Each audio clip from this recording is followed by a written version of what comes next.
Avoid purchasing these types of homes. In this video, I'm going to go through some homes that make it difficult for you in the home buying process, and you should probably avoid these type of homes. First type of home you want to avoid is as is, where is. So what that typically means is the seller is not willing to pay any type of repairs that need to be done for the home. So example, if you look to purchase a foreclosure, typically when you're looking to purchase a foreclosure, the seller is not willing to pay anything in terms of repairs. It's as is, where is. So anything that should or needs to be repaired is a responsibility of the buyer. The second type of home that you want to avoid purchasing is homes that are in flood zones.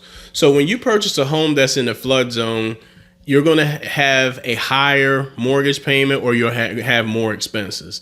So example, what a flood zone is, it is a designated area where they have done a study over the course of time. And when I speak of they, that's FEMA, has done a study across a course of time where a specific area may flood, and they have 100-year floodplains and 500-year floodplains. That means they predict within 100 years that area will potentially flood, and in 500 years that area will potentially flood as well. Why is there more expense? Because if the house gets destroyed because of a flood, it has to be rebuilt. So if you purchase a home that is located in a flood zone on the FEMA map, it is a must that you purchase flood insurance, and the flood insurance remains on that property until they change the flood zone or the flood map where it may be removed. It just all depends, but just remember that you have to have flood insurance. You typically can't really shop for flood insurance. So just remember that's an added expense. And do you want to be in the path of a flood or a flood zone? Just remember, this is a key point. Because it's in 100-year flood zone path does not mean it's going to happen 100 years from when you purchase it. It's within 100 years of a specific period of time, and 500 years within a specific period of time. So if you purchase a home that's in a flood zone, you want to make sure where you are, get yourself flood insurance, but I would probably advise against that because that takes up your monthly expenses for your mortgage payment. Property number 3. A home that is older than 100 years old. Now, their homes built 100 years ago were built with different type of materials than we have now. I would say the wood was probably more wood than wood is today. Legitimate 2x4s, that's great. However, the materials that were used on those properties were not up to par. Example, piping. So back 100 years ago, the type of plumbing that they used were galvanized steel that has exceeded its useful life.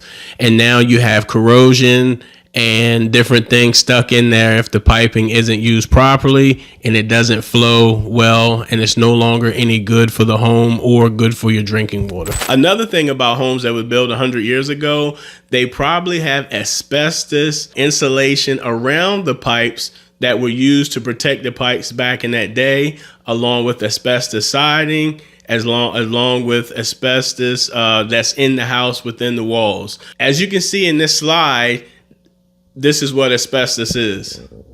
Also, with homes that were built 100 years ago, you also probably have knob and tube electrical work. The panels and ampage is not up to code right now.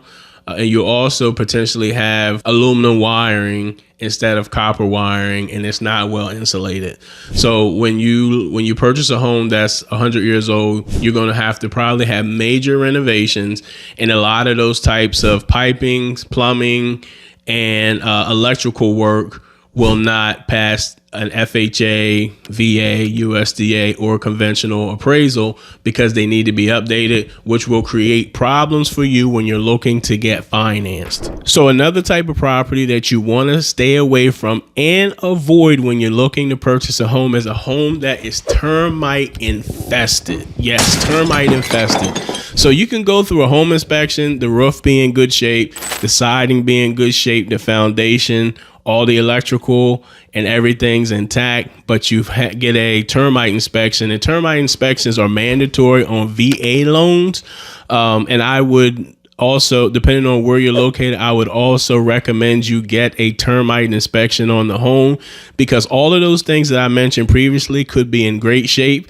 But if there's termite damage, eating at the foundation, at the joists, the floor, or in the walls, eating the wood, that could create more of a headache and cost you more in the long run if there's major termite damage, because you don't know if the home's going to fall in or not.